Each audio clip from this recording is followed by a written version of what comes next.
Now we are in the second month of this new year. Tell me, how are those new year goals and resolutions coming along?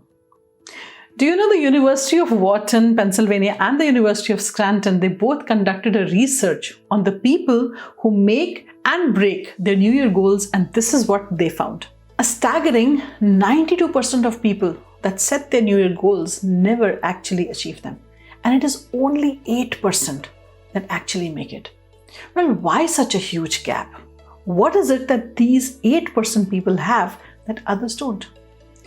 Every single person I have met had some or the other goal in their mind they wanted to badly achieve, but somewhere down the line they end up losing or quitting the goals. And they have no idea why that happens. Now, if you're one among them, then you would love the real life story I'm about to share with you. This story completely opened my eyes and taught me a very important lesson. A lesson that I use till date to achieve my goals. This is about Florence Chadwick. Now, she was an American woman who was known for long distance open water swimming.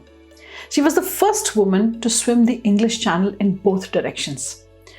English Channel is the body of water that separates southern England from northern France. It is about 21 miles and it is an iconic marathon swim, and she covered the English Channel twice. And then she decided to attempt the 26-mile swim between the California coastline and Catalina Island.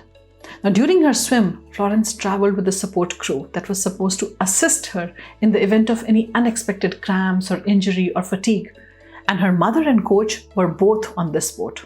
When she started, Americans were watching her on the television, eagerly waiting for her to complete her swim. And other members of her support crew, they fired rifles at the sharks to drive them away. Now, she kept going and going. Now, roughly 15 hours into the swim, a thick fog began to set in. And Florence, she began to doubt her ability, and she started losing her confidence and her strength. And she told her mother that she did not think she was going to make it. Her mother and the coach, they both motivated her. They told her it wouldn't be far long enough, and she had already come a long way.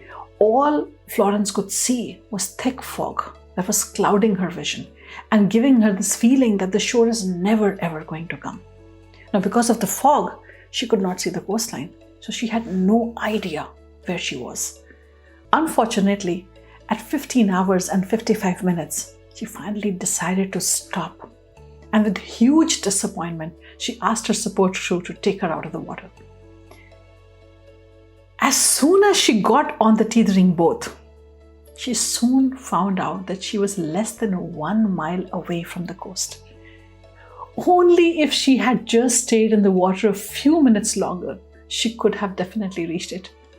And on reaching the island, the media that was waiting all along for her asked her, what made her quit? Was it the cold water? Was it the sharks? Why did she quit? And she answered.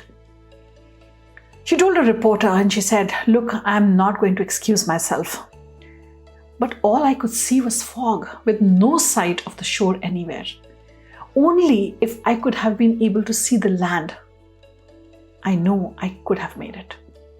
The fog had made her unable to see her goal, and it felt to her like she was getting absolutely nowhere. 2 months after Chadwicks' failure, she attempted it again. She tried the swim once more. Once again, a thick fog set in, but this time she had a mental image of the shoreline in her mind. And it was very clear that this is where I'm going to reach. And she pushed herself along. Her time this time was 13 hours and 47 minutes, breaking a 27-year-old record by more than 2 hours and becoming the first woman ever to complete the swim. Can you relate to those words when she said, all I could see was fog? We live our lives in a fog of trouble, worry, doubt, depression, health problems, unemployment, financial uncertainty, strained relationships, loss of loved ones, and whatnot. And the fog ends up being our area of focus because we can't see the shore.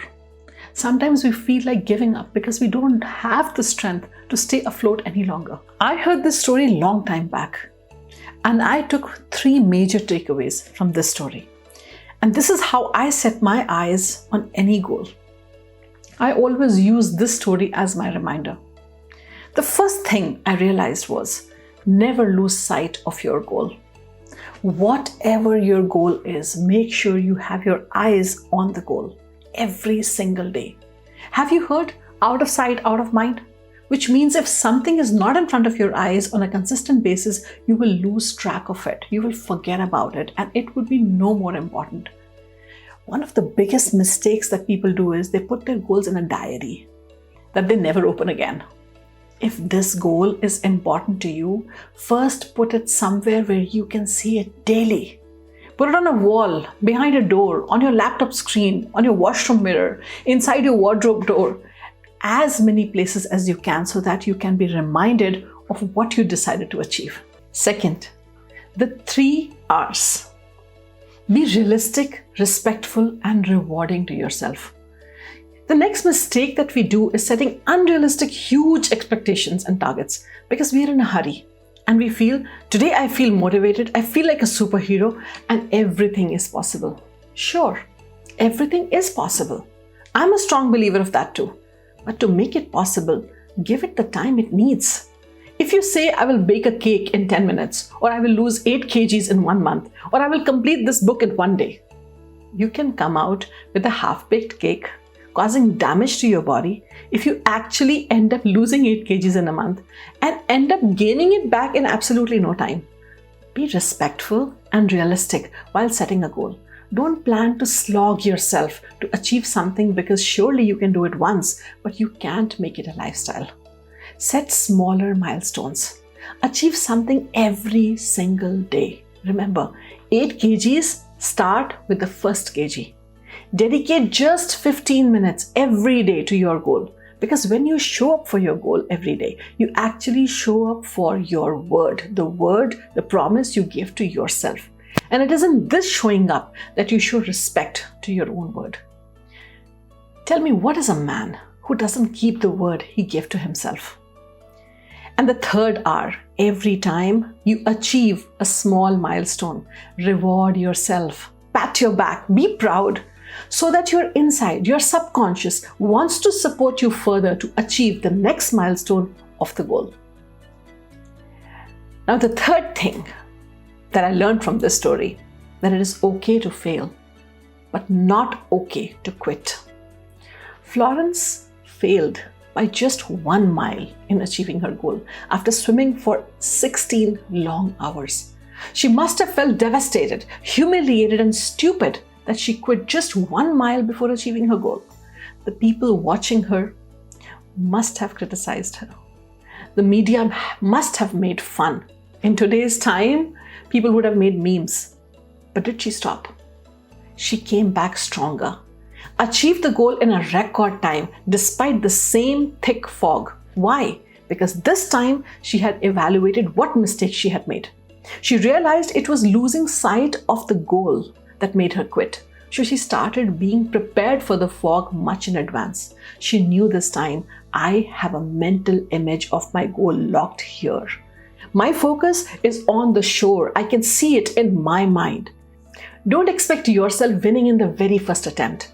Expect failure with grace. Dust yourself. Eyes on the goal in your mind. Evaluate what went wrong. What was your mistake? And then smile. Chin up and start again.